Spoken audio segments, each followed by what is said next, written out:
Buenos días a todos.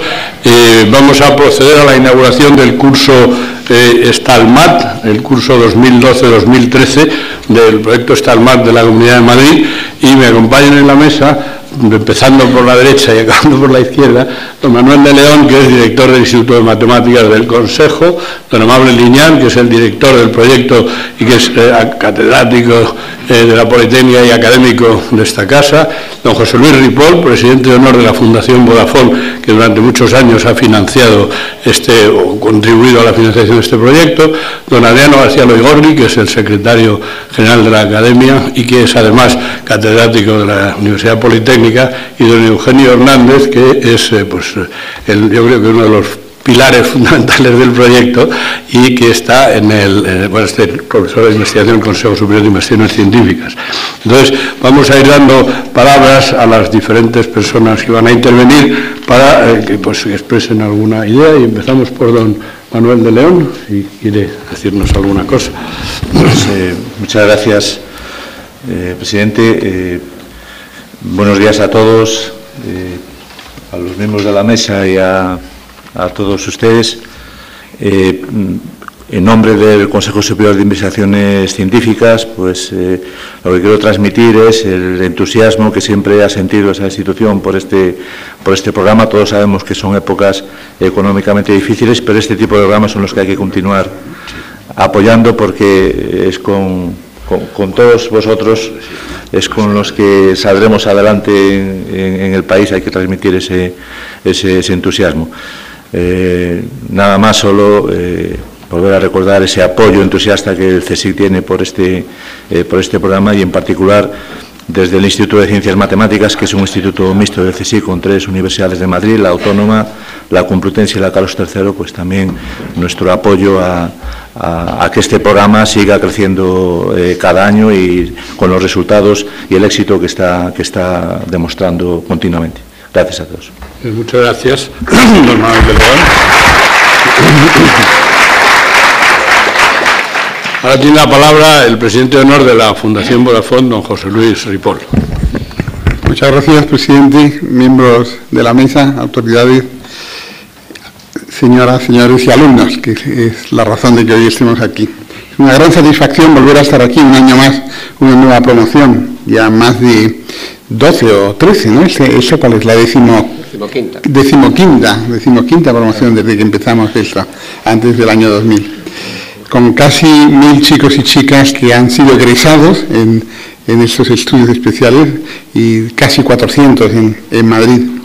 Es un extraordinario programa, gracias a la Academia de Ciencias, y la entidad que yo presido, pues tradicionalmente viene ayudando, colaborando con que sea posible estos programas de complementar vuestra formación matemática de una forma más amena, distinta al rigor de las clases del colegio. Aquí se trata de aprender deleitando o disfrutar con el estudio de las matemáticas. No son clases aburridas, como veréis. Hay 2 anécdotas siempre que a los profesores siempre las contamos siempre, del profesor que está hablando y le dice a la clase, dice: por favor, los que vayan a salir salgan despacio para no despertar a los que están dormidos. Y otra aún más dura, que esta parece que es de umbral, que le dijo: oiga, señor, ¿quiere despertar al señor que tiene usted a su lado? Dice: yo, despiértelo usted, que le ha dormido. Bueno, pues no, las clases vuestras no van a ser así, van a ser apasionantes, divertidas, y realmente os lanza por el camino de complementar esa afición o esa actitud o talento especial. Es el programa STALMAT, de talento de las matemáticas. Ese talento especial que os ha dado Dios o la naturaleza o vuestra carga genética o una mezcla de todo por la afición a las matemáticas. No sois superiores, no os creáis que porque habéis ganado esta oposición, vuestra primera oposición, sois superiores, pero sí sois especiales. Otros compañeros vuestros tienen aptitudes hacia la música, hacia los deportes, etcétera, y a vosotros os habéis lanzado por esta dirección, que se os va a ayudar a desarrollar esa actitud singular de la teoría por lo abstracto. Se os va a dar una tremenda ventaja en la vida. de alguna forma las matemáticas, simplificando, no es más que un lenguaje, es una forma de hablar, de encapsular o simplificar conceptos difíciles y teorías difíciles y largas en sencilla formulación matemática. Con lo cual eso se os va a enseñar a vosotros, esa capacidad de encapsular. Y esa formación complementaria os preparará, os lanzará hacia temas de matemática pura en la universidad o de ciencias como física, química, ingeniería, carreras tecnológicas, etcétera. Todo el mundo nuestro es tecnológico, todo se mueve por la tecnología. No podríamos ni visualizar ni imaginar un mundo como el que tenemos si no fuera totalmente impregnado de tecnología. Y esa tecnología está basada en matemáticas, en lo que se os va a formar, en ese lenguaje especial. Por lo tanto, enhorabuena por haber ganado vuestra primera concurso oposición, por haber ganado el estar aquí. Enhorabuena a vuestros padres, abuelos o familias que han fomentado, alentado que hoy estéis aquí. Enhorabuena y gracias a la Academia de Ciencias por mantener este extraordinario programa. Y sobre todo gracias a los profesores que os van a atender los sábados. No lo hacen por compensación económica, sino por una llamada, por una vocación. Quieren transmitir, sienten la necesidad de transmitir esos conocimientos, de enseñaros a pensar, de enseñaros o provocaros a que os expreséis en ese lenguaje universal de la matemática. Ellos os van a regalar esa formación complementaria. Tenerlo en cuenta, valorar el tiempo y la dedicación de vuestros profesores. Tenéis mucha suerte de contar con ellos y solo esperan de vosotros atención, respeto y consideración. No lo olvidéis y no faltéis ningún día a clase, aunque naturalmente os sentiréis tentados por descansar de la semana, por hacer deporte, etcétera. Otra de las ventajas de esta formación es el rigor, la disciplina que obliga a estar todos los sábados por la mañana.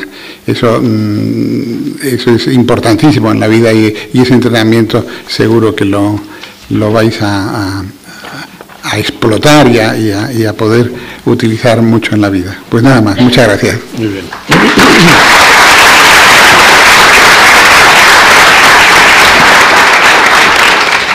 Pues ahora tiene la palabra el director del programa, don Amable Liñán. Bueno, muchas gracias, señor presidente, primero por haber participado tantas veces en este acto y haber apoyado al proyecto. Tengo que agradecer también en particular al presidente de honor de la Fundación Vodafone, el apoyo que ha mostrado y que ha dado a este proyecto, que ha crecido gracias a el entusiasmo que puso el presidente de honor que aquí nos acompaña. Yo quería aprovechar la ocasión, antes que nada, dar la bienvenida a los actores principales de este acto, que son los muchachos que han demostrado tener un talento especial para las matemáticas y que tienen la oportunidad de participar en este proyecto STALMAT. Estos muchachos tienen unas dotes que no quería en absoluto que se perdiesen. Don Miguel de Guzmán, el fundador del proyecto STALMAT, porque es una edad muy conflictiva, muy interesante, no hay duda para los que la viven, pero que puede conducir a que este talento especial que tienen para las matemáticas, que es singular, que se malogre y no se utilice. En realidad tenéis unas dotes que necesita de un modo clarísimo la sociedad para resolver los grandes problemas a los que se tienen que enfrentar, y estas dotes os llevarán por vuestra capacidad y talento especial para las matemáticas, a utilizarlas no solamente en el área para construir el mundo de las matemáticas, sino para ayudar a resolver los problemas del mundo. Es decir, que las matemáticas son el lenguaje en el que la naturaleza muestra la armonía que corresponde a las leyes que rigen los fenómenos de la naturaleza, y el propósito de la ciencia es aprovechar esas leyes para utilizarlas para hacer más fácil la vida del hombre. Por ello, las matemáticas las terminaréis utilizando no solamente en las facultades de matemáticas, sino en las escuelas de ingeniería, en medicina, en economía, en otras muchas disciplinas. El proyecto se inició hace 14 años por Miguel de Guzmán, cuando consiguió convencer a un grupo de profesores de instituto y de la universidad de que se podía hacer algo para evitar esta pérdida de talento matemático. La sociedad entiende muy bien que hay que fomentar a través de las escuelas deportivas los deportistas de élite, pero debía de tener una consideración muy especial para aquellos que tienen dotes para las matemáticas. En el proyecto se involucraron y se siguen involucrando en otras instituciones, además de la academia, en particular la Universidad Complutense de Madrid, que ofrece las aulas, a las que tenemos, por ello tenemos que estar muy agradecidos a la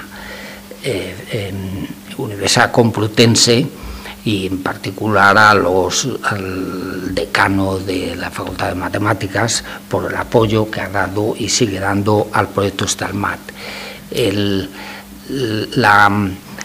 También tengo que agradecer de un modo especial a los profesores de STALMAT, porque en estas circunstancias tan difíciles, en que es muy difícil encontrar fondos para apoyar el desarrollo de estos programas, pues ellos son los que, no hay duda ninguna, que con el apoyo del entusiasmo que mostráis cuando descubrís, hacéis nuevos descubrimientos matemáticos, sin duda apoyándose en este entusiasmo, hace una labor altruística de desarrollo del proyecto. Y efectivamente tengo que agradecer al coordinador aquí que está con nosotros, y a los demás profesores del proyecto la labor que están haciendo. También hay que agradecer a los padres el esfuerzo, que sin duda debe ser muy grato para ellos, de traerles a la Complutense y recogerles después de las clases y apoyarles en este proyecto especial. Los muchachos no son chicos especiales, tienen un talento especial para las matemáticas, pero son chicos normales y ellos lo descubren rápidamente que ese es el caso. Y lo que yo quiero es animarles a que sean catalizadores del uso de las matemáticas en los institutos, en los centros de enseñanza donde están. Es decir, ellos pueden ayudar a los compañeros a ver que las matemáticas se basan en entender los fenómenos de la lógica de la matemática, pero también veréis que sirven para entender los fenómenos de la naturaleza. Y en la labor que podéis hacer en los institutos ayudando a los compañeros es siempre es una obligación, es de desear. No debéis de perder esas dotes especiales que tenéis y devolverlos de algún modo al país, y en particular empezando por los compañeros de clase.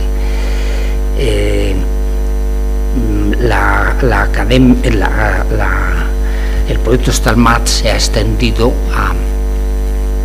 a muchas comunidades, empezando por Cataluña, luego fue Andalucía, donde hay dos sedes, una occidental y otra oriental, luego Canarias, Castilla y León, Galicia, la Comunidad Valenciana, y luego Cantabria, y por último la Comunidad de Castilla-La Mancha, donde se inició el curso la semana pasada. Todo este esfuerzo ha sido, no hay duda ninguna, que tuvo un papel muy importante el apoyo de Vodafone, y aunque en este momento ese apoyo, pues por razones que todos entienden, en cierto modo, de las crisis en que estamos enfrentando, pues solo se limita a Andalucía y a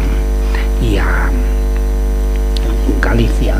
En realidad, en el resto son los profesores de STALMAT los que cargan, y los padres de los alumnos los que cargan con los problemas que hay de transporte, y luego tenemos el apoyo de instituciones como el CSIC, que quizás son verdaderamente singulares en el sentido de que son casi la base más importante desde el punto de vista económico del proyecto.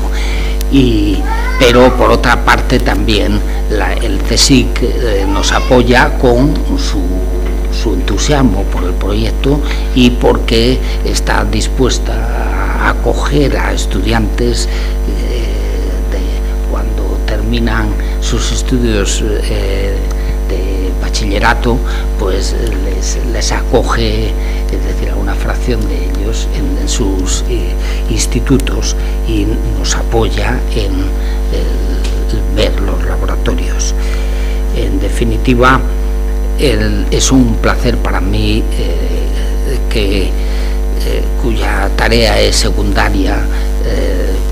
Mi tarea es secundaria porque afortunadamente Miguel de Guzmán dejó un proyecto maravillosamente organizado y unos profesores entusiastas que lo mantienen vivo.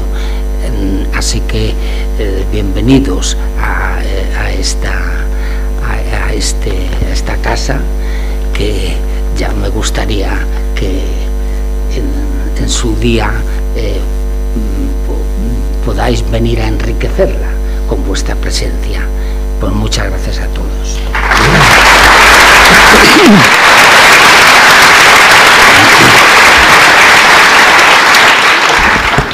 Solo tiene la palabra don Eugenio Hernández Rodríguez para, entre otras cosas, presentar al conferenciante, que es don Raúl Ibáñez Torres.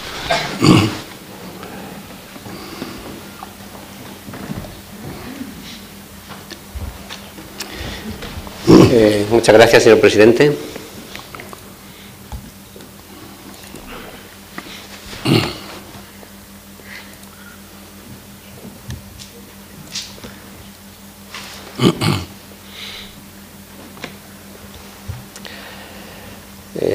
Buenos días a todos, bienvenidos a este acto de inauguración de STALMAT Madrid. Esperamos que ya está. Me gustaría comenzar recordando una frase del profesor Miguel de Guzmán, que inició este proyecto en el año 1998 en Madrid. La comunidad que logre encauzar el talento de sus chicos y chicas podrá ir más allá de aquella que no se preocupe por conseguirlo. Durante estos 14 años, profesores de Stalmat Madrid y de otras comunidades hemos intentado que el objetivo de Miguel de Guzmán fuera posible. El tiempo dirá si lo hemos conseguido o no. Voy a hacer un breve resumen de las actividades que se realizaron el curso pasado en Stalmat. A los alumnos que este año son de segundo les servirá de repaso de lo que hicieron, por si se habían olvidado. Y a los de primero les servirá para saber lo que van a hacer. Algunas de las cosas ya la han hecho. Por ejemplo, este campamento, que el año pasado fue en un albergue en Cervera de Buitrago, y se celebró el 24 y el 25 del mes de septiembre de 2011. El de este año ya se celebró la semana pasada, como los alumnos de primero ya saben. El segundo acto del curso fue un acto similar al de hoy, hace casi un año, que fue la inauguración en esta sede de la Academia. La conferencia fue impartida por don Carlos Andradas, catedrático de Álgebra de la Universidad Complutense de Madrid, y se titulaba Matemáticas y espías.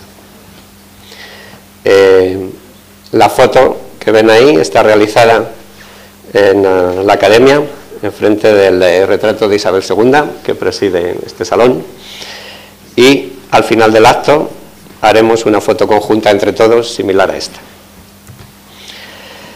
El curso empezó con las actividades regulares el 8 de octubre de 2011. Las actividades regulares consisten en 3 horas de trabajo con un descanso durante casi todos los sábados académicos del curso académico. Además, los alumnos de promociones anteriores, los que ya habían terminado los 2 primeros años, pudieron asistir una vez al mes a estas actividades. El 17 de diciembre se celebró una competición de resolución de problemas, que vosotros recordaréis, que se llama Matemáticas al Sprint, porque lo estáis viendo en la pantalla, ¿no? Es una competición que se hace por internet. Participan los grupos de Stalmat Madrid, Cataluña, Andalucía, Galicia, Valencia y Cantabria. ¿Recordáis quién fue el grupo ganador? Uno de Cataluña, ¿no? Digo de Madrid. Nada, no os acordáis, no importa. El día 3 de diciembre hicimos una visita a las instalaciones de la Agencia Espacial Europea en Villafranca del Castillo. Después de una conferencia pronunciada por don Javier Ventura Traveset, se realizó una visita a las instalaciones de la ESA en Villafranca del Castillo y, no sé si ve muy bien en la fotografía, se visitaron algunos de los telescopios que tienen en el recinto. Finalmente, el acto de entrega de diplomas se celebró el 26 de mayo del 2012 con los alumnos que terminaban el año pasado su segundo año, y aquí tenemos una fotografía de los, aunque jóvenes, ya licenciados del programa Stalmat.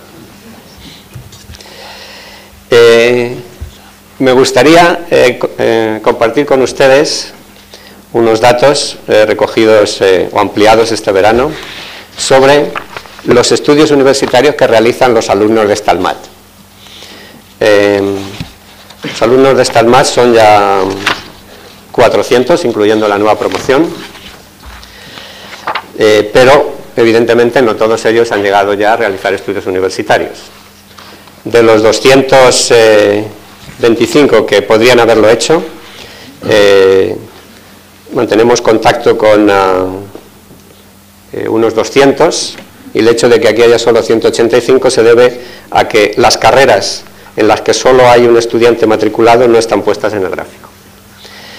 Así que, obviando esas carreras, la carrera que más estudian es la de matemáticas, es la barra de la izquierda, que tiene 32 alumnos, y la siguiente es ingeniería industriales, ingeniero industrial, tiene 27, y luego ingeniero informático, que tiene 24.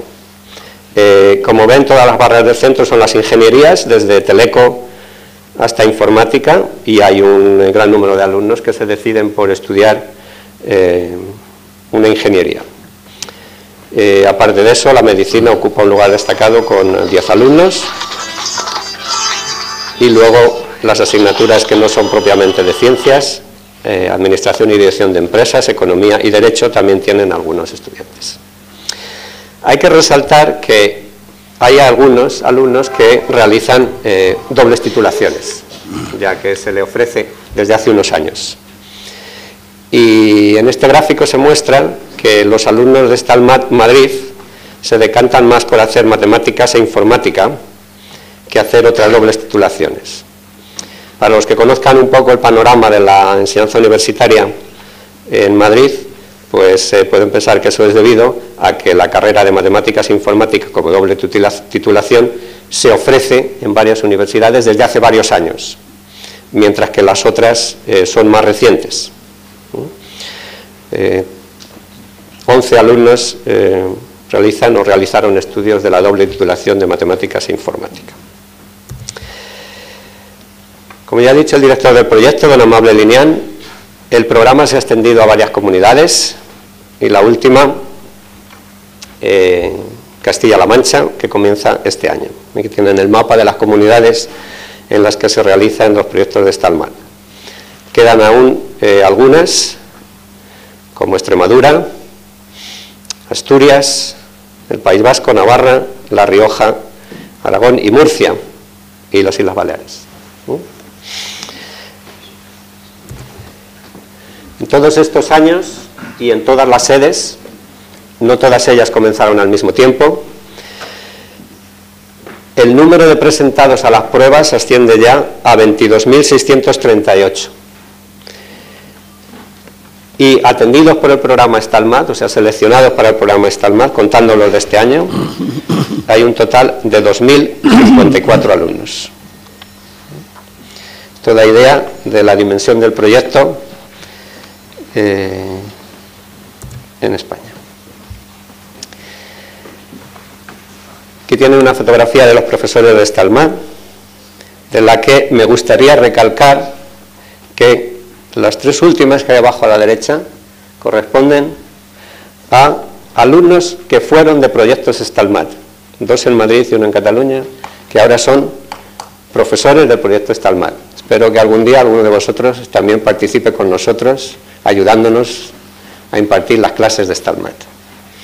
En nombre de todos los profesores, quiero agradecer a los patrocinadores, a los alumnos y alumnas de Stalmat, a todos los padres, el apoyo que prestan a Stalmat y el que hagan posible que esto continúe y el sueño de Miguel de Guzmán se cumpla.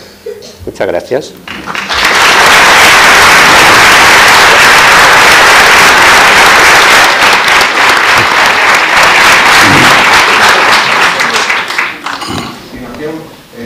Vamos a pasar a escuchar la conferencia de don Raúl Ibáñez Torres, que es licenciado en Matemáticas por la Universidad de Salamanca, doctor en Matemáticas por la Universidad del País Vasco y profesor titular del Departamento de Geometría de esa misma universidad.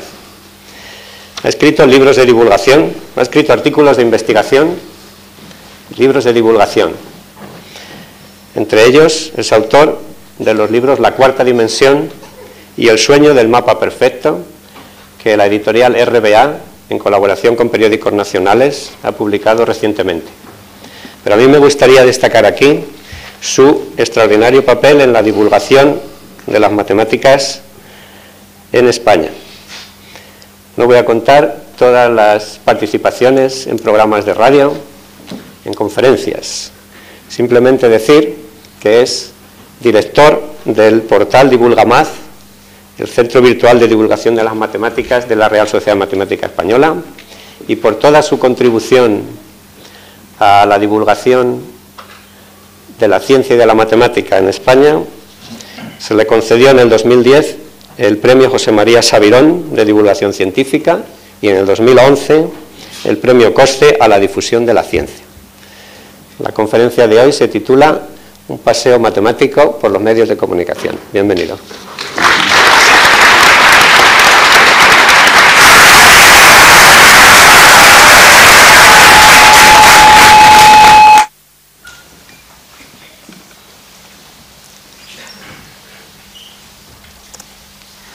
Bueno, pues antes de nada, bienvenidos a todos, espero que nos lo pasemos bien, yo espero pasármelo bien al menos.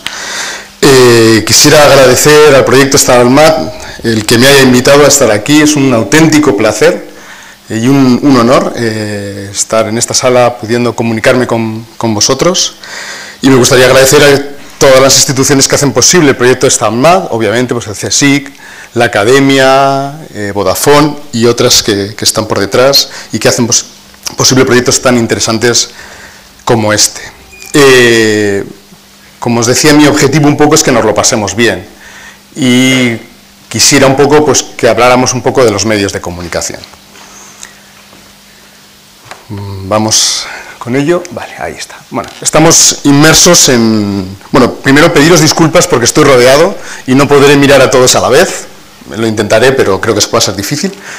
Pero bueno, estamos inmersos un poco en en una sociedad de la comunicación, ¿vale? Donde tenemos los medios de comunicación habituales, periódicos, radios, televisiones, junto ahora con Internet, los blogs y diferentes vías de acceso a comunicación. Y todo esto que tiene que ver, obviamente está el dicho de que los medios de comunicación son el cuarto poder, ¿no? Y por lo tanto tienen una influencia muy fuerte en la sociedad, a veces incluso reivindicativa, ¿vale? Pero bueno, ¿qué tiene que ver esto con las matemáticas? ¿Por qué yo hoy quiero hablar de las matemáticas y los medios de comunicación?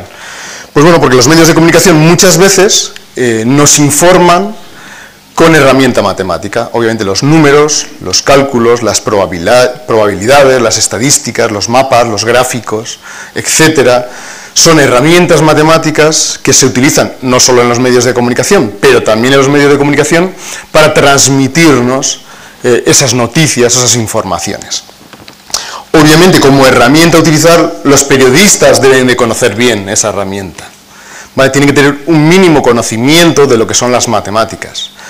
En esencia, tienen que conocer lo que son las matemáticas de la enseñanza obligatoria, tampoco vamos a exagerar, ¿no? Pero es importante que la dominen. Y nosotros, como lectores, necesitamos también conocer esas matemáticas, ¿vale? Puesto que cuando leemos una noticia tenemos que entender bien lo que están transmitiéndonos con esa información. Por lo tanto, es importante que la educación que nos dan sea adecuada para cosas como precisamente esta. ¿Qué más me interesa a mí de los medios de comunicación? Pues me interesa que los medios de comunicación, entre otras cosas, nos dan una imagen de cómo la sociedad ve las matemáticas, por ejemplo. Con miedo de decir, por desgracia. Aunque estamos trabajando porque así no sea. Pero bueno, seguiremos en esa línea. Pero nos ven con miedo. También ven a las matemáticas como algo difícil, ¿vale? Y la mayoría de las personas se sienten un poco a veces temerosas de desarrollar las matemáticas que sí tienen en la cabeza. Luego, en general, lo que los medios de comunicación nos transmiten es un poco lo que un matemático llamó el anumerismo que impera en la sociedad, que va desde tener problemas con entender los grandes números, que ahí yo me declaro anumérico total, pasando por el miedo que tenemos a utilizar las matemáticas que sí sabemos. Y eso os voy a poner un ejemplo muy sencillo. Yo colaboro con una radio y al principio les planteé una vez un problema de estos de la vida cotidiana, un grupo de amigos que van, tienen que pagar, todo el mundo lo hizo perfectamente, no hubo ningún problema. Unos meses más tarde, y sin decirles qué estaba haciendo, les planteé el mismo problema, pero con un formato matemático. Supongamos tantas personas, que van a hacer tal, siempre utilizando un pequeño, que ellos vieran que eso era como matemáticas. No lo hizo nadie. El problema era el mismo. Sin embargo, no lo hizo nadie. ¿Tienen los conocimientos? Sí. Pero ese miedo que hay a las matemáticas a veces nos impiden, ¿vale?, hacer cosas que somos capaces. Y la falta de confianza que nos da ese miedo. Y por último, los medios de comunicación nos permiten ver cómo la sociedad nos ve a los matemáticos y a las matemáticas, que también a veces es hasta divertido e interesante. Pero hoy lo que quiero es que hagamos un paseo por los medios de comunicación. que veamos un poco las noticias, que veamos qué cosas aparecen, que descubramos los errores que a veces se cometen en un medio de comunicación, que veamos a veces los intentos de manipulación que también a veces ocurren, y espero que saquemos al menos la conclusión de que hay que ser un poco crítico cuando uno lee un periódico o accede a una información a través de un medio de comunicación. Y entonces vamos directamente al grano. Antes de entrar un poco, digamos, en lo que es la materia, me gustaría empezar con un ejemplo clásico un poco en las matemáticas, que es la dificultad, ya digo, yo me siento numérico en estos sentidos, la dificultad que tenemos a veces de entender los grandes números, y a veces de entender el significado de números que manejamos habitualmente. Y hablo un poco de lo que son los millones, los millardos, por cierto, esto siempre lo cuento, aunque yo creo que se sabe, ya sabéis que 1.000 millones en Estados Unidos se llama un billón, aquí es un millardo, por cierto, palabra que no utilizamos mucho y que yo animo a que utilicemos, ¿vale? Porque es una palabra que tenemos ahí para ello. Y luego está el billón, que es 1.000.000 de millones. Entonces, más o menos, bueno, matemáticamente, pues 1 millón es 10 a la sexta, 1 millardo es 10 a la 9, tiene 9 ceros, y 1 billón es 10 a la 12, tiene 12 ceros después del 1. Más o menos todos sabemos de lo que estoy hablando, no hay ningún problema. Pero a veces entendemos bien lo que hay detrás de esos números. Entonces os voy a proponer, obviamente aquí tenemos a chavalas muy inteligentes que obviamente van a captarlo muy rápido, pero voy a hacer un pequeño juego porque me parece interesante para empezar. Imaginad lo siguiente, vamos a representar los números, como hacemos muchas veces los matemáticos, en una recta pintada, ¿vale? Vamos a coger y vamos a pintar, bueno, la academia nos lo va a permitir, no os preocupéis, vamos a pintar una línea que vaya a ir desde esa esquina, pintamos una línea hasta aquella otra esquina. Y ahí representamos todos los números desde el 0 que va a estar en aquella esquina hasta el billón que va a estar en esta otra esquina, ¿vale? Y ahí van a estar todos los números. La pregunta es, ¿dónde estará el millardo? Es decir, si ahí está el 0 y ahí está el billón, ¿dónde estaría el millardo? El billón es 10 a la 12 y 10 a la 9 es el millardo. Bueno, no voy a hacerlo aquí, a veces lo hago y obviamente ya veo algunos de los que están aquí a mis lados que ya dicen correctamente, hay otras personas que lo dicen igual incorrectamente, pero os voy a decir yo lo que suele ocurrir cuando lo pregunto normalmente. La mayoría de las personas piensan que están más o menos por aquí. 10 a la 12, pues 10 a la 9 más o menos por aquí. Pues vamos a ver dónde está. Vamos a dividir esa línea en 10 partes. Vamos dividiendo en 10 partes. Si la dividimos en 10 partes, cada parte son 100.000 millones. Luego, el número 100.000 millones aparecerá en la primera décima parte, es decir, más o menos al nivel del principio de esa lámpara. Si eso ahora lo dividimos en 10 partes, vamos un poquito más para acá, nos quedaremos que la primera marca estaría como a un trozo así de la pared, que serían los 10.000 millones. Y si esto así lo dividimos en 10 partes, el trocito que serían los 1.000 millones, nuestro millardo, está exactamente pegado al lado del 0. ¿Vale? Bueno, a mí me parece sorprendente, ¿vale? Porque tenemos la impresión de que es un número tan grande que en relación al billón tampoco es tanto. O sea, digamos, está cerca, no, está muy lejos. Está prácticamente al lado del 0. Aunque también es de decir que si me dan eso en euros tampoco me quejaría. Bueno, aunque sea solo el millón, ¿eh? Bueno, ¿qué es lo que ocurre? Como os digo, yo padezco anumerismo, este tipo de los grandes números, y lo que ocurre muchas veces cuando nos enfrentamos a grandes números es que no entendemos muy bien lo que significan. De hecho, los que ya vivís en el euro no tenéis problema, pero los que nos pasamos de la peseta al euro tuvimos el problema de empezar a saber qué era eso. Y al principio no sabíamos prácticamente lo que significaba un euro, y cuando íbamos a comprar pan teníamos que andar, bueno, estos son no sé cuántas pesetas. Poco a poco empezamos a hacernos, digamos, con los euros a un nivel más bajo. Y poco a poco fuimos subiendo esa cota a base de manejarlo, a base de comprar cosas y de irnos manejando. Pues lo que uno hace normalmente para superar ese cierto numerismo, lo que son los grandes números, es eso. Ir jugando un poco y manejándose. Y aquí os voy a poner un par de ejemplos rápidos. El primero era una noticia real que yo he leído en los medios de comunicación y lo que había costado realizar el Commandos Strike Force, que es un videojuego que había costado 9 millones de euros. Yo realmente no sabía si era mucho o poco. Bueno, obviamente para mí es mucho, pero en relación a lo que es hacer un videojuego, ¿qué podía ser? Entonces lo que yo hice es ir comparándolo con cosas de mi vida normal que yo sí conocía. Por ejemplo, yo tenía un Renault Clio en aquel momento, me podía comprar unos 700 coches. ¿Vale? Me hubiera gustado tener un Mercedes clase E y de esos me hubiera comprado solo unos 200. Bueno, me iba dando una idea. Comparé con lo que es el sueldo mínimo interprofesional, con lo que es un sueldo un poquito más amplio, con lo que cuesta en Bilbao, yo soy de Bilbao, el centro del mundo, es decir, lo que cuesta un piso en el centro de Bilbao o en el centro un poco más periférico, digo periférico porque vosotros sois las afueras, o lo que cuesta hacer una película en España, ¿no? Entonces, eso ya me daba un poco una medida, más o menos, de lo que era esa cantidad. Otra forma de hacerlo es, por ejemplo, en una noticia prácticamente después, decía, la recaudación por impuestos, IRPF, sociedades, IVA, en 2005 en el País Vasco, en Euskadi, fue de 11.000 millones de euros. Pues eso es muchos impuestos, pocos impuestos. A veces otra técnica que utilizamos, no digo que sea lo mejor, pues es hacer una media. En el País Vasco en aquel momento éramos algo más de 2 millones de habitantes, por lo tanto tocábamos unos 5.300 euros cada uno, ahí a tocateja.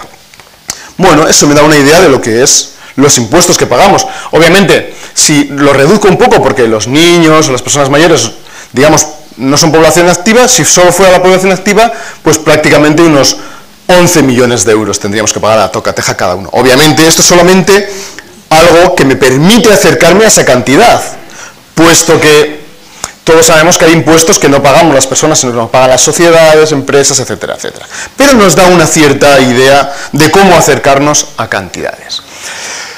Lo que uno tiene que hacer cuando lee una noticia es a veces fijarse si tiene sentido lo que está leyendo. ¿Vale? Bueno, aquí lo veis, por desgracia, un poquito en pequeño, pero esto fue una noticia que apareció, creo que fue en 20 minutos, y era una noticia que tenía que ver con una gitana que había acudido a la Unión Europea porque reclamaba la pensión de viudedad, que no se le reconocía en España porque no estaba casada legalmente, sino por el rito gitano. Y lo que se decía en la noticia es que si le daba la razón, eso podría sentar jurisprudencia para los 14.000 millones de gitanos. Vale. Yo no sé cuántos gitanos hay en España, ni en Europa ni en el mundo, que deben ser bastantes, pero a mí me sonaba un poco que 14.000 millones eran demasiados. Hombre, sobre todo porque en aquel momento 6.800 millones era la población mundial que había, ahora ya somos 7.000 millones, ¿no? Luego me parecía un poco mucho, eso quería decir que quizás viven fuera de la Tierra también. Pero bueno, creo que no.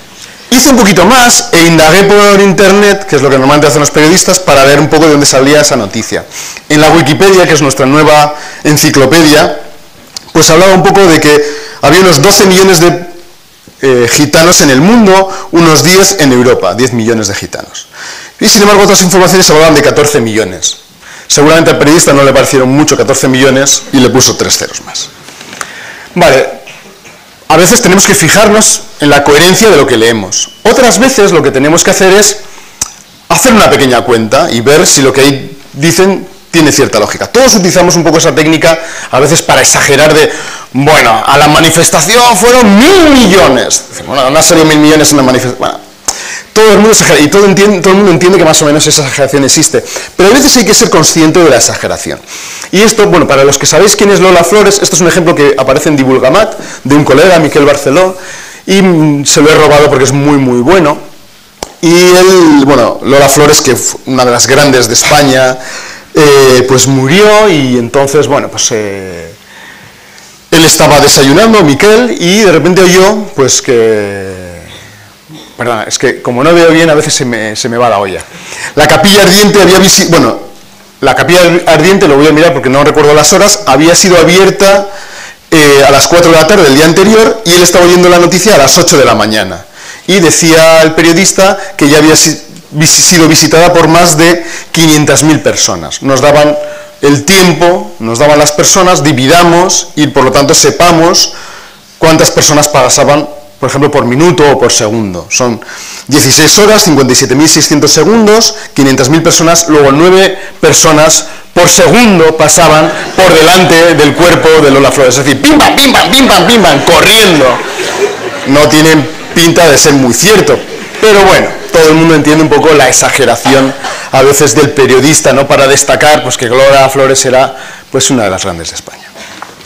A veces, en otras ocasiones, pues es hasta jocoso y tiene dobles interpretaciones. Yo os voy a dar la interpretación, la sencilla, la de que yo como una persona normal entiendo cuando escucho esto. Esto que yo voy a decir está en internet. Es decir, podéis escuchar a Aznar diciéndolo, es decir, no me lo estoy inventando. Bueno, no sé si recordáis cuando era presidente Aznar, pues era muy amigo de Bush y a veces iba a su rancho en Estados Unidos y se tomaban unas cervecitas juntos. Y esto viene un poco de aquella época. Y voy a citar un poco las palabras de Aznar. Dice: primero Bush coloca sus pies encima de la mesa, se vuelve hacia mí y me dice: yo corro 4 kilómetros en 6 minutos 45 segundos. Entonces yo levanto mis pies, los pongo también encima de la mesa, me giro y le contesto: pues yo hago 10 kilómetros en 5 minutos 20 segundos. Bueno, obviamente esto es parte de lo que estaba pasando en aquel momento, pero a veces uno dice, bueno, vamos a ver qué están diciendo. A ver, digo, desde una perspectiva llana, normal, ¿eh? Por ejemplo, George Bush, si lo pasamos a kilómetros por hora, pues corría más o menos a 35,5 kilómetros por hora. Hombre, esos son 100 metros en 10 segundos. Hombre, Usain Bolt hace menos. Pero claro, no lo mantiene durante, ¿cuánto eran? Durante 4 kilómetros, ni Usain Bolt, vamos, ¿de acuerdo? Bueno, pero ese es un americano por ahí que era presidente o algo así. Pero claro, Aznar era el presidente de España. Y si hacemos el numerito, nos sale que corría a 112,5 kilómetros por hora. De repente, en un segundo, se había convertido en el animal terrestre más veloz, superando al guepardo que estaba en 110 kilómetros por hora. ¿Vale? Aznar había ido más allá. ¿Vale? Bueno, pues a veces no está mal ver un poco qué hay detrás de los números, que a veces se dicen de una forma un poco ligera. Obviamente no hay maldad detrás de ello, no así detrás de lo que voy a mostrar ahora. Como os decía, a veces una técnica es hacer la media, pero ojo, la media no es la panacea, es solamente un instrumento a veces para acercarnos a una información. ¿Vale? Esto es el chiste eso de contar, de una persona come un pollo, el otro no, de media se han comido medio pollo. Pues lo que voy a contar es exactamente lo mismo. Vale, cuando empezó la crisis, que por desgracia me hubiera gustado contar esto como que ya ha acabado, pero seguimos en ella, pues cuando empezó la crisis, lo primero que hizo el Partido Socialista fue una subida fiscal. ¿Vale? Obviamente, si lo recordáis entonces, pues el Partido Popular, ABC y otros periódicos estaban en contra de esa subida fiscal y hubo pues ciertas noticias un poco en contra de esa subida fiscal, ¿no? Y entonces, cierto día nos encontramos con esta noticia en el ABC, que decía: las familias mileuristas dedicarán casi un sueldo a pagar la subida fiscal.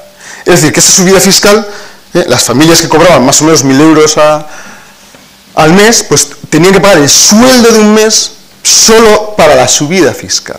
Dicho así, es muy fuerte, ¿vale? Porque claro, durante ese mes no puedes vivir, ¿vale? Obviamente, ¿qué estaba detrás de todo eso? Pues detrás de todo eso estaba una media.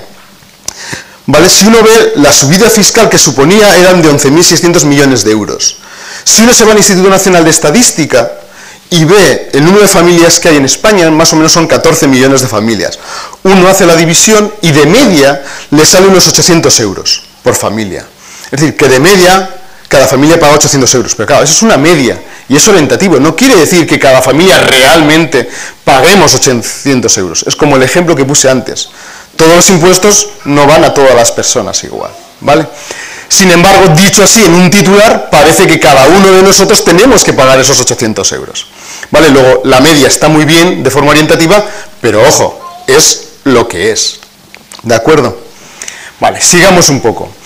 Lo que más miedo da, aunque en esta charla no voy a hablar mucho de ello, son las estadísticas. Las estadísticas que nos dan mucha información, sin embargo, en muchas ocasiones, lo que son es una fuente de errores, malentendidos y cosas por el estilo. Y he puesto aquí, o traigo aquí un ejemplo sencillo, también un poco dramático, pero que podemos entender todos. Apareció en la revista Tráfico y Seguridad Vial, que edita la Dirección General de Tráfico en el 2009, y estaba hablando un poco de los accidentes que ocurrían en Semana Santa, ¿vale? Este número era más o menos en la Semana Santa del 2009 y se refería, creo recordar, a la del 2008. Y no sé si lo leéis bien, pero lo digo yo en alto, dicen las peores. Bueno, todo esto es un gráfico súper bien montado, porque eso lo hacen muy bien los medios de comunicación, con dibujitos, accidentes, un poco de todo. Y en uno de los apartados decía, las peores horas. de 14 a 20 horas se produce el mayor porcentaje de muertes por accidente, un 25%, según las estadísticas, y de mayores retenciones seguido del periodo de 7 a 14 horas, 20%. Por tanto, esas son las horas a evitar. Bueno, suponiendo que están en lo cierto, que seguramente es bueno, entre comillas, va a ser así, nos dicen que debemos de evitar entre las 7 de la mañana y las 8 de la tarde-noche. Vamos a ver. O sea, ¿nos están animando a que conduzcamos en masa por la noche? ¿Son las mejores circunstancias para conducir por la noche? No, no. Luego, cuando leemos una estadística hay que tener un poquito de cuidado, ¿vale? La conclusión no es que viajemos ahora por la noche, porque seguramente el número de accidentes sería mucho mayor aún. ¿Vale? Obviamente será pues que nos repartamos, que intentemos ver más por horas, etcétera, etcétera, que nos distribuyamos, que tengamos cuidado, una serie de cuestiones, pero no que viajemos por la noche. ¿Vale? A veces leemos las estadísticas como si fueran una verdad que no tiene mucho que ver con el mundo. No, hay que ver en qué condiciones está esa estadística. No se puede decir, pues vamos a las horas donde menos accidentes hay. No, porque no son las mejores condiciones. Otra cosa curiosa es que cuando más accidentes hay, sumando los dos tramos, es entre las 7 y las 8. O sea, 7 de la mañana a las 8 de la tarde-noche, que son más de la mitad del día. Pero si sumamos el porcentaje es el 45%. Luego el 45% es el mayor número de accidentes a lo largo del día. Aquí hay algo que está mal. ¿De acuerdo? Normalmente, ¿qué es lo que ocurre? Que toda esta información llega de policías, diferentes tipos de policías, diferentes tipos de organismos, todo esto se mezcla sin contrastar y se hace una estadística. Y a veces nos quedan cosas que no tienen significado, como en este caso. Sigamos más adelante. Me había dado cuenta que no había puesto ningún ejemplo así un poco más televisivo y se lo robé a un colega, José María Sorando, un gran divulgador. Y este es muy bueno. También lo podéis encontrar en la red. Esto es un programa que creo que ya no está. Es Sé lo que hicisteis el último verano o algo así es, ¿no? Patricia Conde creo es, y él no recuerdo cómo se llamaba. Y hacían, por lo que yo sé, hacían un programa donde se partían el culo de todo el mundo. Se reían de todo. Cosa, bueno, que yo nunca he entendido, que un programa si tuvieran éxito. Porque de qué gracia tiene reírse sin más de la gente. Y además, bueno, sin más, bueno. Entonces, esta cuestión o este ejemplo tenía un poco que ver con las matemáticas. Obviamente estaban poniendo a parir a Televisión Española. ¿Vale? ¿Por qué estaban poniendo a parir a Televisión Española? Porque Televisión Española había puesto en cierto momento se puso de moda eso que era pequeños concursos donde si eras uno de los acertantes se sorteaba, por ejemplo en este caso eran 1.000 euros. ¿Vale? Y esto era un concurso de Televisión Española. Y ahí entonces, bueno, el concurso, por si no lo veis bien, era 39 más 24, una interrogación, 3 igual a 47. Y había que decidir si era un más, un por o un dividido. Y él empezó a poner a parir a los de Televisión Española. No saben matemáticas, son unos tarugos, por favor, la televisión pública. Bueno, imaginaros un poco, bueno, os lo podéis imaginar, pues de una televisión hacia otra, pues descojonándose. Lo gracioso es que quien estaba cometiendo el error eran ellos. Y todo eso que estaban diciendo realmente se lo tendrían que haber aplicado a ellos. Y vamos a repasar un poco, ahí tenéis la cuenta. Obviamente, si era la suma, era 39 más 24 más 3, 66. Eso también los de la sexta lo hicieron bien. Pero cuando llegamos al por, si uno lo hace correctamente, 39 más 24 por 3 es 111. Y ellos habían puesto 189. Si ponemos dividido, nos da efectivamente el 47. Sin embargo, ellos ponían 21. Ellos decían, ¿por qué? Bueno, ¿por qué era esto? Porque ellos decían que las cuentas que primero se hacen son las que primero aparecen. No. Obviamente, las cuentas que primero se hacen, si no hay paréntesis, son la división y la multiplicación, y luego la suma y la resta. ¿Vale? Entonces, ¿qué ocurría? Que primero sumaban y luego multiplicaban. Y le daba, obviamente, mal. Pero de esto hicieron encima una mofa. Bueno, si te ríes de alguien, ya está mal reírse, pero encima entérate. Bueno, sigamos un poco. Ahora me gustaría que pasáramos a algunos ejemplos de lo que significan los números o las matemáticas en los medios de comunicación. Muchas veces se utilizan las matemáticas o los números para decir que algo es una verdad. es como aquel está científicamente demostrado. Está científicamente demostrado que si yo me pongo una pulsera no sé cuántos, nunca me caigo. Y luego dice, bueno, ¿y los estudios dónde está? No hay estudios por ninguna parte. Pues las matemáticas tienen un poquito ese valor. El valor a veces de dar la apariencia de que algo se dice con rigor. Y os voy a poner algún ejemplo. Este primero, la noticia era que la Cruz Roja aboga porque 1 de cada 5 personas sepa primeros auxilios. ¿Vale? Era el Día Mundial de los Primeros Auxilios y la Cruz Roja mandó un comunicado, como se suele hacer, informando de ciertas cosas, en particular de esta. Y en el artículo, que reflejaba un poco lo que era la nota de prensa, decía, entre el 39 y el 85% de las muertes se producen pasados unos minutos del accidente, explica la Cruz Roja en un comunicado, y se deben a una serie de cuestiones, ¿vale? Y que se podían haber evitado sabiendo primeros auxilios la gente que va directamente primero. Daros cuenta de entre el 39 y el 85% de las muertes. Es como no decir nada. La horquilla es tan grande. Profesor, ¿qué nota tengo? Pues está entre el 3,9 y el 8,5. Ah, pues me pido el 8,5. Bueno. Y luego encima, ¿qué relación tiene eso con 1 de cada 5 personas? Porque supuestamente a partir de ahí se elige que 1 de cada 5 personas tiene que saber primeros auxilios.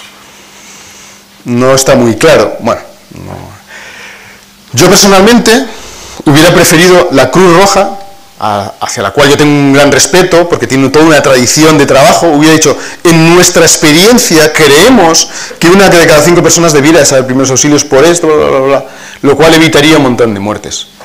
Para mí hubiera sido más válido, porque esto en el fondo apoya, porque da la impresión de ciencia por detrás, pero no dice mucho. ¿De acuerdo? En otras ocasiones nos puede impactar la noticia, pero ¿qué está detrás de ella? Eso es lo que nos vamos a plantear. Esto era con respecto al Día Internacional del Niño, y decía, Save the Children denuncia que 1 de cada 3 víctimas de seísmos, inundaciones o deslizamientos de tierra es menor de edad. Hombre, dicho así, acojona.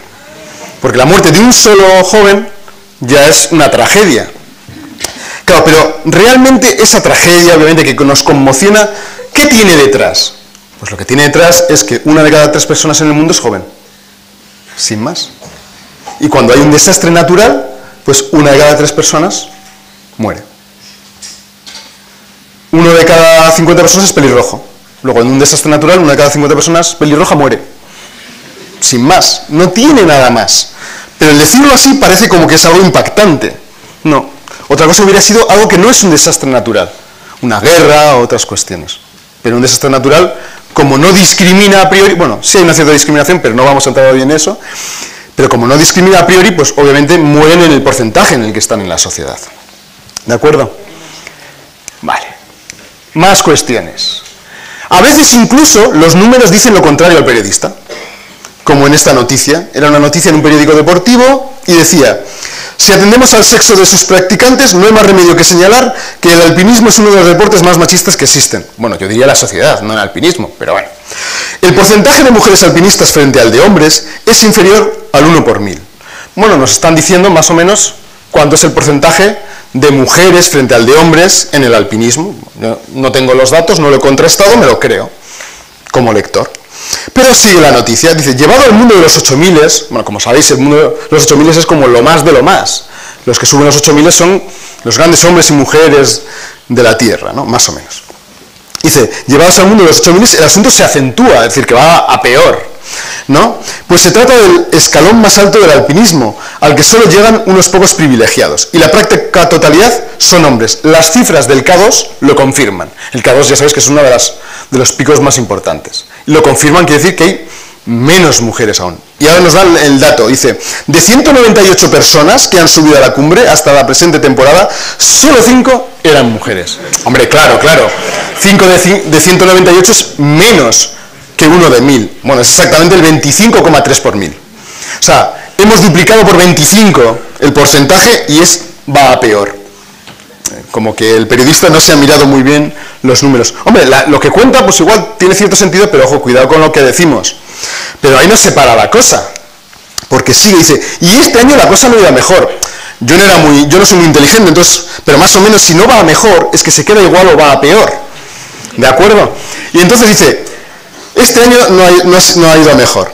Dice, de los 10 que han subido, 9 eran hombres. A ver, 9 hombres quiere decir que de 10, 1 era mujer. De 100, 10, de 1000, 100. Hombre, 100, un 100 por 1000. Luego, eso de que va a peor, no sé yo, ¿no? Bueno, este tipo de cosas pasan. A veces, en una misma noticia nos encontramos cosas un poco curiosas. Esto era un reportaje en un suplemento dominical. Ya sabéis, pues eso, se tiene toda la semana más o menos para elaborarlo y sale pues el fin de semana con el periódico. Y la noticia era el imperio de los piratas. Obviamente era la piratería intelectual, videojuegos, películas, etcétera, etcétera, nada que ver con los piratas del Caribe. Y ya en la portada, detrás del título El imperio de los piratas, aparecía la siguiente frase. Los beneficios que obtienen, los piratas se entiende, son inversamente proporcionales al daño que causan a las empresas legales. Bueno, yo soy un poco lento, y tengo que leer las cosas como 2 veces por lo menos. Lo vuelvo a intentar leer porque no lo he entendido muy bien. Los beneficios de las empresas piratas son inversamente proporcionales al daño que causan. Luego, para que causen poco daño, los beneficios deben ser muchos. Ah, genial, ¿no? Todo el mundo de acuerdo. Entonces, bueno, esto lo hacemos todos. Cuando 2 cosas son contrarias, son inversamente proporcionales. Eso lo hacemos todos, ya digo. Vemos que 2 cosas, una contraria a la otra, inversamente proporcionales. No. A quien correspondería es directamente proporcionales. Pero claro, bueno, eso es algo normal, pero la cosa no queda ahí. Porque más o menos sigue la noticia y nos dice, 1 kilogramo... Bueno, esto voy a leer un poco, cuando yo lo leí, me daba la impresión de que había sido escrito de esta forma. Me vais a permitir un poco el tono. Dice, 1 kilogramo de discos compactos piratas en la actualidad vale en la actualidad 3.000 euros en las calles de Europa Occidental, mientras que 1 kilo de resina de cannabis está valorado en 1.000 euros. Esto es mafia, esto es corrupción, esto no da, eso de las calles de Europa Occidental no es como muy de novela negra. Entonces nos están diciendo que esto es peor que la droga, porque, vuelvo a leerlo, 3.000 euros cuesta un kilo de discos compactos, mientras que el cannabis solo 1.000. ¿Vale? ¿Qué significa todo esto? Bueno, pues vosotros como yo tendréis un peso de estos de cocina y podréis empezar a poner discos. Si le quitamos la caja, para que no pese mucho, y solo vamos poniendo discos, pues son algo así como 65 discos el kilo. Nos sale más o menos el CD a 46 euros. Hombre, a mí me gustan mucho los Dire Straits, pero yo no pago 46 euros por un disco de Dire Straits, y menos de Bisbal. ¿Vale? Eso sí lo tienen caja, pero es que si tienen caja es mucho peor, porque si tienen caja, dependiendo de la caja, son entre 12 y 20 discos, con lo cual el disco nos sale entre 150 y 250 euros. Vamos, alguien pagará por quien sea, vamos, salvo que esté firmado igual por el autor. En fin. Bueno, sigamos porque no acaba ahí. La noticia seguía y decía, solo en la capital de España se venden unos 100.000 CDs y unos 30.000 DVDs piratas al día. Es decir, al día en la capital de España, no sé si sabéis Madrid, por si no sabéis, un poco. Unos 30.000 DVDs al día. Y luego sigue la noticia y en un momento dado dice, la Federación Antipiratería calcula el pirateo audiovisual, películas y videojuegos además, o sea que es más aún que solo películas, y en España en 9 millones de películas al año. Luego en España son 9 millones de películas al año y videojuegos, pero bueno. Y en Madrid solo 30.000 DVDs. Bueno, en Madrid 30.000 DVDs al día por 365, vamos a quitar el bisiesto de en medio. Nos salen 11 millones de DVDs piratas al año en Madrid. Más que en toda España. ¿Qué es eso de independencia del País Vasco, Cataluña? Los madrileños lo habéis conseguido antes que nosotros. Es algo increíble, ¿no? Pues vosotros pirateáis más que toda España, luego no pertenecéis a España, parece ser. No sé qué es lo que pasa por ahí. Bueno, en fin, tenemos que ser un poco críticos con las noticias e intentar entender lo que aparece. Y también es cierto que los periodistas, sobre todo en casos como este, tienen que tener un poco de cuidado. Ojo, el periodismo en España es muy bueno, ¿eh? Los periodistas hacen una buena labor. Esto no quiere decir, pero ojo, hay que tener mucho cuidado cuando uno escribe la noticia, ¿vale? Noticias como estas son errores por no contrastar lo que uno está poniendo. ¿De acuerdo? Os voy a poner otro ejemplo, voy a ver, porque seguro que yo soy un charlatán y me lío con la hora, y quiero saber cuánto me queda. Ah, me quedan 2 horas aún. Vale. Os voy a poner un ejemplo de lo que ocurre con la probabilidad. El ejemplo es real, aparece en un periódico de Salamanca, pero os voy a poner un ejemplo parecido.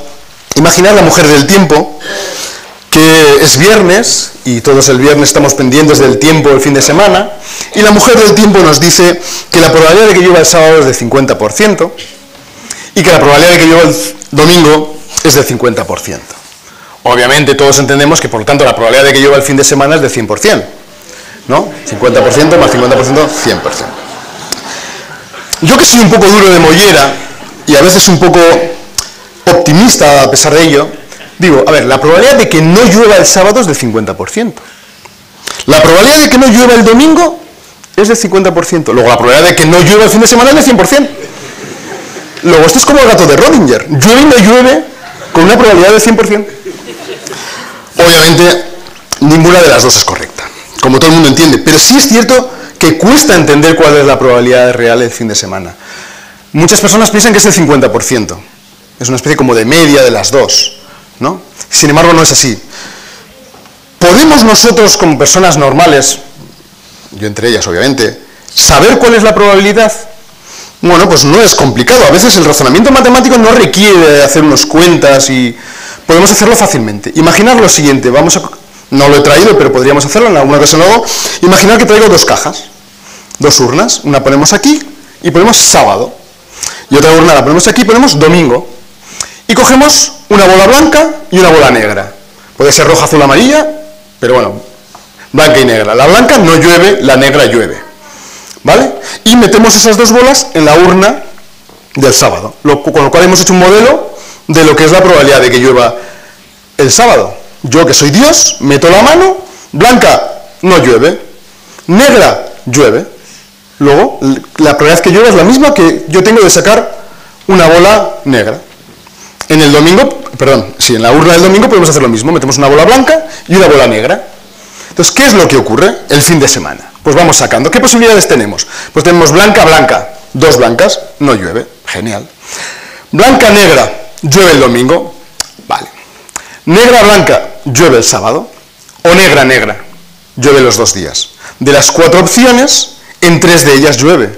Luego hay una probabilidad de 75% de que llueva, ¿vale?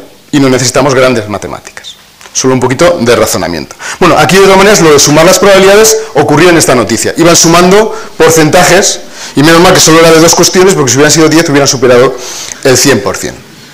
Bueno, como os decía, soy un charlatán y se me está yendo el tiempo, y me voy a saltar algunas cosas para ir un poco a un par de cuestiones que tienen que ver con los gráficos. Los gráficos son también un mundo como el de las estadísticas apasionante, ¿vale? Porque, bueno, los medios de comunicación siempre sacan gráficos, entre otros, relativos al número de oyentes, al número de telespectadores, etcétera, etcétera. Y son curiosos. Este, por ejemplo, se refería al número de oyentes de las radios. Os leo las cifras que no creo que las leáis. El líder es Cadena Ser, que es el Castillo Grande, con 4.300.000 oyentes. Y las de abajo son Onda Cero, 2.300.000, Radio Nacional, 1.900.000, Cadena Copia, 1.577.000. Obviamente los castillos de arena están a escala respecto a los oyentes, como podéis comprobar claramente. Vale. Seguimos. Bueno, tenía ejemplos, digo por si alguien se siente un poco aludido, tenía ejemplos de Zapatero y de Rajoy, pero no tenía tiempo y aún así me he pasado, pero digo porque no es simplemente algo, el que aparezca es algo circunstancial. Esto fue no en las últimas elecciones, sino en las anteriores, en un par de debates que hubo, que yo no escuché, pero luego me bajé las transcripciones y algunas imágenes. Y es muy interesante hacer el análisis de lo que ocurrió en los debates, porque se mintió mucho, se manipuló mucho más, y las verdades que había eran verdades escondidas. No digo que no hubiera verdades, que las hubo, pero escondían realmente otras realidades. Todos, los dos. ¿De acuerdo? Y entonces nos encontramos con cosas como esta. En este momento hay, bueno, hay un error, da igual, no es el precio medio de una hipoteca, creo. Bueno, sí, bueno, es igual. Bueno, Rajoy esencialmente en este momento dice, el precio medio de una hipoteca en la etapa del PP y en la etapa del PSOE es la siguiente. En el gráfico, obviamente, azul PP, rojo PSOE, a ver si cambiamos al rosa y al violeta, o el azul, o el verde, no sé. Y los datos que él cita verbalmente son, en la etapa del PP, 551 euros, en la etapa del PSOE, 705. Y él muestra ese gráfico.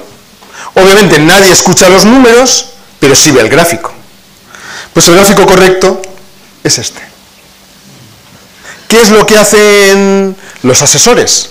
Lo cortan a una cierta altura para que parezca otra cosa, que es lo que aparece arriba.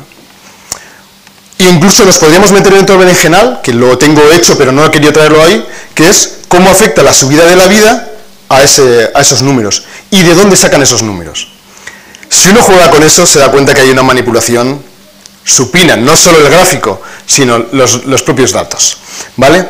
He traído este otro que es lo mismo. Por desgracia, en aquel momento estábamos en 3.300.000 parados y se estaba hablando la subida de 2.200.000 a 3.300.000. Digo por desgracia porque donde estamos ahora es casi mejor no nombrarlo. Y de nuevo en el gráfico hacen lo mismo. El gráfico correcto es este, lo que se hace es partirlo por la mitad. Si lo vamos a partir, ¿por qué no hacemos lo que yo he llamado la versión Raúl? Ya lo podemos partir tan cerca que no había parados y pasamos a un montón de parados. Ya puestos a cortar. Pero esto no queda bien porque parece que hemos cortado. Pero es que en el otro caso también. Y hay gráficos de todo tipo. En estos gráficos se corta por abajo, en unos, y en otros se corta por arriba. Y en el mundo de las elecciones pasa un poco lo mismo, ¿vale? Ese gráfico que yo he hecho, es decir, el gráfico grande, ¿vale? Son los resultados electorales de 2008, el gráfico grande lo he hecho yo. Yo no tengo mucha idea de gráficos. He cogido el PowerPoint, le he dicho, hazme un gráfico con estos números, y me lo ha hecho él solo. Entonces uno se pregunta, ¿por qué de repente cuando uno ve en el Correo, en el Diario Vasco o en otros medios, ve roscos distintos, ¿a qué se debe? ¿Vale? Porque si uno ve, por ejemplo, el del Diario Vasco, resulta que digamos, el rosco, vamos a poner, del PP es muy pequeñito en comparación con el de CiU o el PNV, ¿vale? Uno va sumando CiU, PNV y el resto y parece que es tanto como en el del PP, y no, para nada, como veis en el que yo he hecho, que es el azul, y rojo, ¡uy! He vuelto a caer. Bueno, veis en ese, la diferencia es abismal, ¿vale? Sin embargo, los medios de comunicación nos manipulan un poco para mostrarnos otras cosas, ¿de acuerdo? Y no voy a contar más, simplemente contar que en ocasiones, cuando tenemos porcentajes, en este caso eran los resultados electorales de la OTAN, íbamos subiendo, decía, porcentajes de sí, 52%, no, 39%, abstención, 40%, blanco, 6%. Sumamos 140%. Bueno, pues espero que hayáis disfrutado de la conferencia y al menos se os haya quedado esa idea de hay que ser un poco crítico y ver lo que uno lee y no creerse todo. Muchas gracias.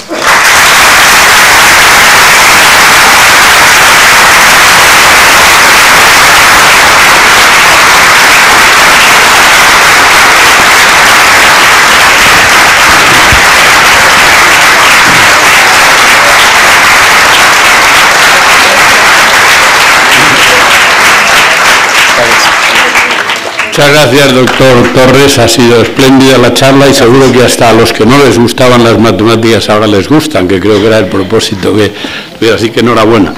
Bueno, quedan solo 2 minutos para clausurar y eso pues me toca a mí. Yo quería decir un par de cosas relacionadas con las matemáticas, pero también con algo más.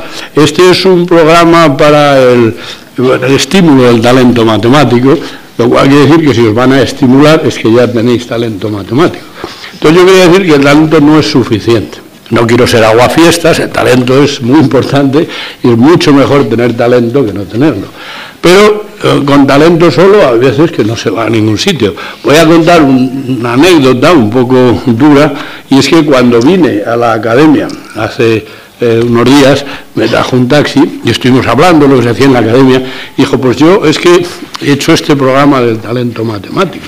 Dice, pero luego cuando terminé el bachillerato, con muy buenas notas en matemáticas, la verdad es que no me gustaba estudiar y prefiero conducir un taxi, lo cual es perfectamente estupendo y es una profesión muy digna. Quiere decir que de dónde lleguéis partiendo de este maravilloso asunto que tenéis depende de diferentes factores, y uno de ellos es el esfuerzo. O O sea que solo con talento y sin esfuerzo se llega bastante menos. De hecho, a veces se dice que quiere más el que quiere, que puede más el que quiere que el que puede. Pero en fin, a pesar de todo, arrancar con el talento y entusiasmo. Entonces, estando en la Academia de Ciencias, estáis sentados en los bancos que ocupan los académicos. El señor Liñán ya ha dicho que a lo mejor un día, no solo a lo mejor, yo estoy seguro de que alguno de vosotros de estas dos promociones viene aquí, porque en fin, de momento hay 54 sitios de académicos. Bueno, pues dentro de unos años seguro que alguno viene. Bueno, pues sentando en la Academia de Ciencias no os podía hablar de grandes científicos para que los usarais como ejemplos. Einstein, Madame Curie, hemos tenido aquí una exposición de Madame Curie muy interesante y ha venido mucha gente a verla, un personaje absolutamente único en la historia universal, no solo como científica. Ella también tenía un amor al esfuerzo, vamos a decir, y entusiasmo por lo que hacía. Realmente tuvo unas circunstancias dificilísimas, tenía talento, eso es indudable, pero fue el esfuerzo lo que la llevó realmente a superar unas barreras mucho más difíciles de las barreras que tienen hoy las mujeres, que además era una mujer polaca en Francia, etcétera, etcétera. Pero no, yo no os iba a hablar de los científicos. Creo que es mejor que os ponga ejemplos de gente en la sociedad española que nos pueden servir a todos de mucho por su entusiasmo y por su esfuerzo y por su dedicación, y estos pues son precisamente los deportistas. Ha hecho el profesor Liñán que el Estado se ocupa de que haya las élites de los deportistas, pues que se las apoye para que luego tengamos muchas medallas de oro en las Olimpiadas, y en cambio no se apoya a los que destacan en las matemáticas o en la física o en la química. Yo, como soy químico, pues apoyo un poco en la escuadra mi sardina. Pero si os fijáis en, por supuesto, Nadal, que es el ejemplo, o en Pedrosa, o en Seve Ballesteros, que ya murió, pues son ejemplos de esfuerzo, de dedicación, de no rendirse nunca, de ver las dificultades como algo que hay que superar y no como una pared que tienes enfrente que te va a impedir desarrollar. O sea, yo creo que esas virtudes son el complemento que necesitáis. Todavía sois muy jóvenes, sois preadolescentes, que es una de las mejores edades, luego se pasa por la adolescencia y luego ya empiezan los problemas. Bueno, pues siendo preadolescentes tenéis que procurar encontrar bien esos valores, el esfuerzo, el entusiasmo, y otra cosa es muy importante, el hecho de que tengáis más talentos, como dice la Biblia, que otros, pues implica que tenéis una cierta obligación de apoyar a los demás con esos talentos. O sea, cuando uno tiene mucho, pues tiene que ayudar a los otros, no le conviene encerrarse en sí mismo y dejarlo. Entonces, yo creo que si seguís estas ideas que os estoy dando, más que nada porque soy mayor, no porque soy el presidente de la Academia, que esto siempre hay uno que es presidente de la Academia y generalmente es el más mayor, si hacéis eso, pues es probable no solo que lleguéis a sentaros aquí, sino que consigáis cosas muy interesantes en la vida. Como se trata de un asunto del talento matemático, pues quería terminar con también se podría decir, es una anécdota en relación con la importancia de las matemáticas en la vida diaria.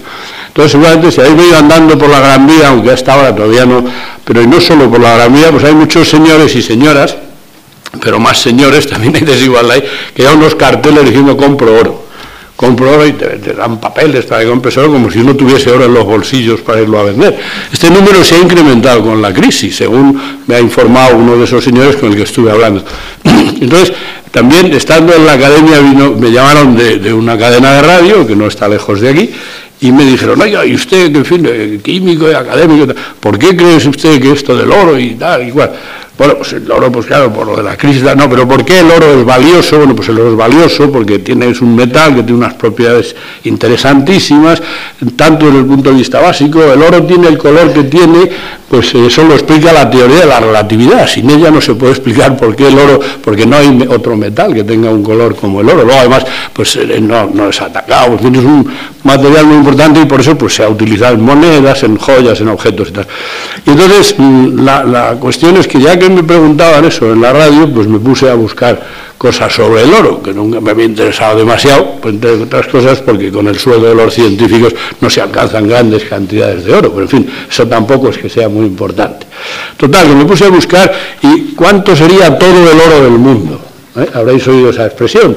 Todo el oro del mundo, esto vale todo el oro del mundo. ¿Y cuánto será todo el oro del mundo? Un poco en la línea de lo que ha hecho magníficamente nuestro conferenciante. Siempre hay que profundizar un poco. Bueno, pues si uno se va a buscar en Internet, que es, ahora dicen que Internet es equivalente a un dios sabio, porque está en todas partes y lo sabe todo. Claro, uno abre un ordenador en Cuba como si lo abre. Bueno, entonces en Internet encontré que todo el oro del mundo se podría, todo lo que se ha extraído desde Mesopotamia, que es donde probablemente se empezó a extraer hasta ahora, ocuparía un volumen que es equivalente al del edificio en el que está situada esa estación de radio de la que me llamaron, que es un edificio de la Gran Vía que tiene 20 por 20 por 20. O sea, cuando ustedes vean un edificio de ese tamaño, sepan que ahí cabe todo el oro del mundo. Después, por otras razones, tuve que dar una conferencia sobre el platino, es uno de los pocos elementos descubiertos por científicos españoles. Este fue descubierto por Antonio de Ulloa, que era un marino que fue a medir el arco de Meridiano, y fueron los españoles, Jorge Juan y él, los que realmente hicieron el máximo. Bueno, pues dije, pues vamos a ver cuánto es todo el platino del mundo. Bueno, pues todo el platino del mundo es también un cubo, pero solo de 1 metro, un poquito más de 1 metro. Claro, el platino es mucho más denso y entonces, en fin, el hecho es que las matemáticas nos dan una idea estupenda de cuánto es todo el oro del mundo. ¿Qué otra manera tendría yo de decirles a ustedes? Pues en Mesopotamia se fabricó 1 tonelada, no sé qué tal. Si les digo que es un cubo de 20 por 20 por 20, se hace ustedes perfectamente una idea de cuánto es el oro del mundo, y eso además les hace pensar que todo el hierro del mundo pues será un bloque muchísimo más grande, porque el oro y el hierro, etcétera. Bueno, pues yo estoy encantado de haber presidido este acto, entre otras razones porque es el último acto que voy a presidir en la Academia. Termina mi mandato hoy, precisamente el día de San Miguel también, que es mi santo, en una serie de coincidencias muy afortunadas, y bueno, pues quería felicitar a los alumnos, felicitar a los padres, felicitar a los profesores. Hay que felicitar a todo el mundo siempre, porque realmente es el optimismo el que nos puede llevar a algún sitio. Estamos en un momento en el que todo el mundo, la crisis, esto no tiene arreglo, los políticos son un desastre, la gente, pero yo creo que al final pues saldremos de esta como hemos salido de tantas otras, siempre que tengamos pues ese esfuerzo, entusiasmo, bueno, y un poco de talento, que no vendría mal. Así que suerte en adelante, y nada, muchas gracias a ustedes por haber venido. Buenas tardes.